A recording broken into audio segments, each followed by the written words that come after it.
লাল সবুজ ফুল হাতা টি-শার্ট, মাথায় হেলমেট, সামনে বাংলাদেশের মানচিত্র লাগানো একটি সাইকেলে চেপে যাত্রা শুরু।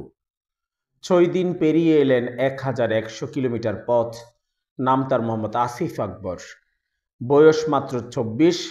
তার যাত্রা শুরু হয়েছিল দেশের এক প্রান্ত তেঁতুলিয়ার বাংলাবান্ধা জিরো পয়েন্ট থেকে, আর শেষ হয়েছে আরেক প্রান্তে টেকনাফের শাহপরদীপ জিরো পয়েন্টে। আসলে এটা পুরো বাংলাদেশ ভ্রমণ তো না। আহ, এই যেটাকে সাইক্লিস্ট ভাষায় বলা হয় ক্রস কান্ট্রি। এই আপনার এই তেঁতুলিয়া বাংলা বান্ধব 0 পয়েন্ট থেকে এই টেকনাফ শাহপুর দ্বীপ পর্যন্ত। এটা আমাদের প্রতিটা সাইক্লিস্টের স্বপ্ন আর কি, যে এই সবচেয়ে বড় একটা ক্রস কান্ট্রি রাইড, প্রায় 1,000 প্লাস, এই প্রায় 1,000 প্লাস কিলোমিটার এই একটা রাইড দেওয়া লাগে। এটা প্রতি সাইক্লিস্টের একটা স্বপ্ন আর কি। ওই হিসাবে আমারও একটা মানে স্বপ্ন ছিল, তো আলহামদুলিল্লাহ আজকে আমি পূরণ করতে পারছি। সাইক্লিংয়ে ক্রস কান্ট্রি রাইডে অংশ নেওয়া যুবক আসিফের ৬ দিনের সাইকেল যাত্রায় ছিল এক গভীর বার্তা। মাদককে না বলি, সাইক্লিংকে হাঁ বলি।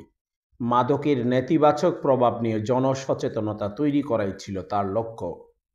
আমার মোট 6 দিন সময় লাগছে। আজকে 6 দিন রানিং। বৃষ্টির কারণে 6 দিন লাগছে। বৃষ্টি যদি না থাকতো তো আলহামদুলিল্লাহ 6 দিন লাগতো না, আরো কম লাগতো।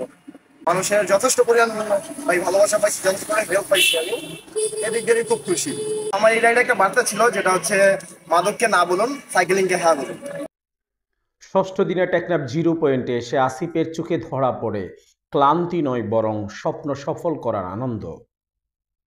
এদিকে টেকনাফের প্রাকৃতিক সৌন্দর্যে মুগ্ধতা প্রকাশ করেন আসিফ। এক পাশে সবুজ পাহাড় রাজি, অন্য পাশে উত্তাল সমুদ্রের অপূর্ব মেলবন্ধন তার হৃদয় ছুঁয়েছে বলে জানায়। ভাই অসাধারণ, এটা ভাই ভাষায় বলে বোঝানো যাবে না। এত সুন্দর জায়গা। বিশেষ করে আমার স্বপ্ন ছিল আমি এই মেইন রোড রাস্তা হয়ে সাইকেলিং করবো। এই এক পাশে আপনার সমুদ্র, আরেক পাশে পাহাড়, এত সুন্দর রাস্তা আমার লাইফে আমি দেখি নাই ভাই। আমি এটা কি বলবো ভাই, ভাষায় বলে বোঝানো যাবে না, এত সুন্দর। প্রায় সব জায়গায় আমাকে বলা হয়েছিল যে টেকনাফ প্লাস এই কক্সবাজার থেকে টেকনাফের এই যে রাস্তাটা, এটা ভালো না, মানুষজন ভালো না। তো আমি আগে কখনো আসি নাই। তো আমার ধারণা, মানুষ যেটা ধারণা দেবে সেটা আমার ধারণা থাকবে। তো আলহামদুলিল্লাহ ঢোকার পরে পুরো ধারণাটা চেঞ্জ হয়ে গেছে আমার। মানুষ যথেষ্ট পরিমাণ আমাকে হেল্প করছে, যথেষ্ট পরিমাণ ভালোবাসা দিছে।